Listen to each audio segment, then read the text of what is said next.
Damas y caballeros, presidente, distinguidos directores, estimado Andrés, me ha encomendado hacer los comentarios sobre el libro y obviamente el discurso de Andrés Páez. Quiero empezar diciendo que Andrés es un luchador por la democracia y la libertad del Ecuador y de las Américas, reconocido por el Instituto desde sus primeros momentos de lucha. Le hemos publicado varios libros, lo hemos presentado en foros internacionales, en Washington, aquí. Hemos sostenido su lucha y estamos apoyando el proceso de él y de muchos ecuatorianos y latinoamericanos que están luchando por defender la libertad y rescatar la democracia en sus países. Para resumir el libro de Páez, hay que decir simplemente que es un libro de historia. Es el libro de historia de los últimos 10 años de la dictadura que ha pasado por el Ecuador, pero me gustaría tomar un par de minutos para poner en el contexto hemisférico y mundial esto que es el dolor ecuatoriano que hoy día nos trae Andrés con su libro y con su relato,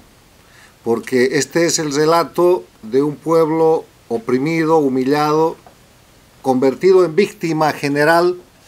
de un dictador establecido en el Ecuador, con un conjunto de víctimas individuales que van desde personas muertas,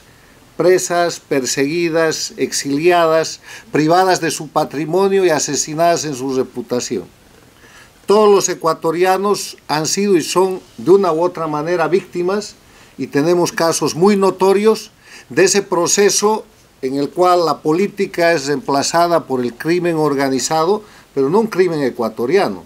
crimen organizado transnacional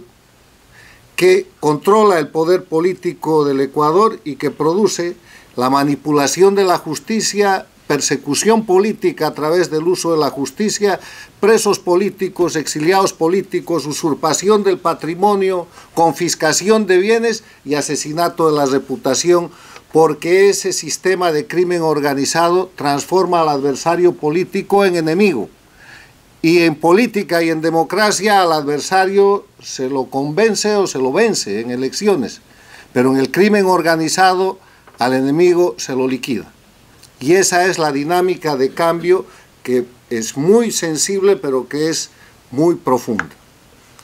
Este proceso ecuatoriano hay que recordar que obedece a lo que empezó llamándose Movimiento Bolivariano, Proyecto ALBA, Socialismo del siglo XXI, que hoy día se llama castrochavismo. El año 1999, Chávez, recién elegido presidente de Venezuela, corre a Cuba, la única dictadura en ese momento en estado agónico, en su periodo especial, y le entrega recursos y petróleo venezolano, y a las espaldas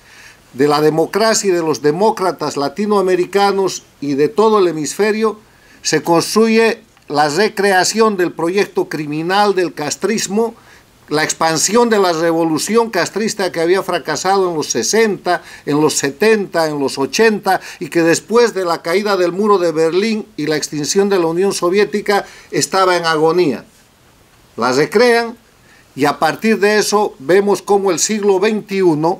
no es el siglo del socialismo del siglo XXI, sino el siglo de la expansión del crimen organizado transnacional que construye dictaduras en las Américas y que en determinado momento llega a controlar toda la región, incluyendo la Organización de Estados Americanos con Insulsa a través del proyecto del Petrocaribe que controla a los países del Caribe y Centroamérica.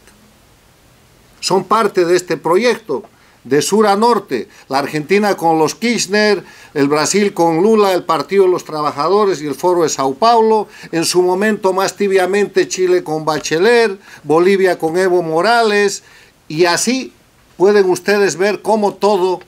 el hemisferio se pinta de una presencia y de una acción bajo el liderazgo de la Cuba dictatorial. Cuando muere Chávez,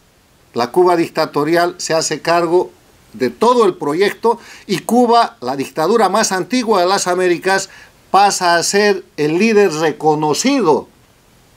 de Latinoamérica, reconocimiento que se opera en 2 actos. Con la Cumbre de las Américas en Panamá, donde el entonces presidente de Estados Unidos, el presidente Obama, asiste junto con Raúl Castro, y después con la reapertura de relaciones diplomáticas de Estados Unidos a Cuba y la visita del presidente americano a esa dictadura. Con esa breve relación histórica, quiero hacer una afirmación complementaria a lo que ha expuesto el autor. Esto que se llama en el Ecuador el correísmo, lo que en Bolivia se llama el evismo, lo que en Venezuela se llama el chavismo o el madurismo, lo que en Nicaragua se llama el orteguismo, tiene un solo nombre y no debemos perdernos en los efectos sino mirar el centro. Esto se llama castrismo. Lo que ha pasado en la América Latina es que Cuba, la dictadura cubana, se ha expandido y ha controlado el Ecuador con el correísmo, Bolivia con el evismo, controla Venezuela con el madurismo, controla Nicaragua con el orteguismo. Es puro castrismo. Y castrismo quiere decir crimen, corrupción y muerte. 60 años van a cumplir el 1 de enero del próximo año, y si traemos un cubano a relatar la historia de su patria de estos 60 años, el dramático resumen que ha hecho Páez queda corto. Y si traemos un boliviano, lo puede hacer porque ahí ya son casi 13 años. Y si traemos un venezolano, les lleva todo el siglo, desde el año 99 hasta el 2018, están por cumplir 19 años. Hay que mirar el conjunto y dar gracias a Dios de que el Ecuador está en un proceso de salida. Está en un proceso de salida gracias a los luchadores como Andrés Páez, está en un proceso de salida gracias a un proceso político de ruptura de dentro del proceso dictatorial que permite la apertura democrática que hay que aprovechar y que los ecuatorianos están aprovechando, cuya suerte no tiene Venezuela, no tiene Bolivia, no tiene Cuba y no tiene Nicaragua. La idea que yo les quiero dejar fijada es que estamos hablando de castrismo, ahora denominado castrochavismo, para reconocer el aporte de capital que en su momento hizo Chávez, sin cuyo dinero esto hubiera sido imposible. El siglo XXI hasta hoy día es la historia del castrismo, de la expansión del castrismo a través del castrochavismo en las Américas. El siglo XXI hasta hoy día es la historia del establecimiento y la expansión de un régimen de delincuencia organizada transnacional, fundado en la corrupción, en el asalto al patrimonio de los estados, en el asalto a la propiedad privada, en el narcotráfico y en la violación de los derechos humanos. Cualquier comparación que se haga entre los países hoy día bajo dictadura y el Ecuador de Correa es absolutamente similar, porque los operadores, los planes, los modelos y la intervención directa de la política criminal castrista es la nota característica de ese elemento. Yo termino simplemente diciendo que a lo dicho con gran estilo y con gran fortaleza por parte de Páez respecto a Correa, que se puede decir mucho y uno se quedaría corto, hay que agregar un elemento que comparten Chávez, Maduro en Venezuela y su banda, que comparte Evo Morales y su banda en Bolivia, Ortega y su grupo delincuencial en Nicaragua, y obviamente el gobierno, la dictadura de Correa y su grupo delictivo. Y es que estos sujetos,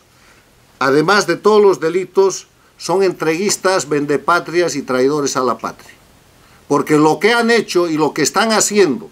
en el gobierno de Correa, en la dictadura de Correa, en la dictadura de Morales, en la dictadura de Ortega, en la dictadura de Chávez y Maduro, es entregar sus patrias a un control hegemónico imperial que se ha establecido en Cuba. Termino diciéndoles, señores, es Cuba. No se olviden, es el castrismo. Es la amenaza que hay que mirar como centro de esta situación que no está terminada. Ojo con el tema del Ecuador, porque en el Ecuador, además de denunciar, hay que juzgar, hay que sancionar, hay que condenar y hay que reparar. Si ustedes me dicen en qué parte del camino de su proceso de liberación de la dictadura está el Ecuador, No hemos recorrido ni un tercio, por lo que ustedes necesitan fortaleza, entereza y persistencia. Muchas gracias.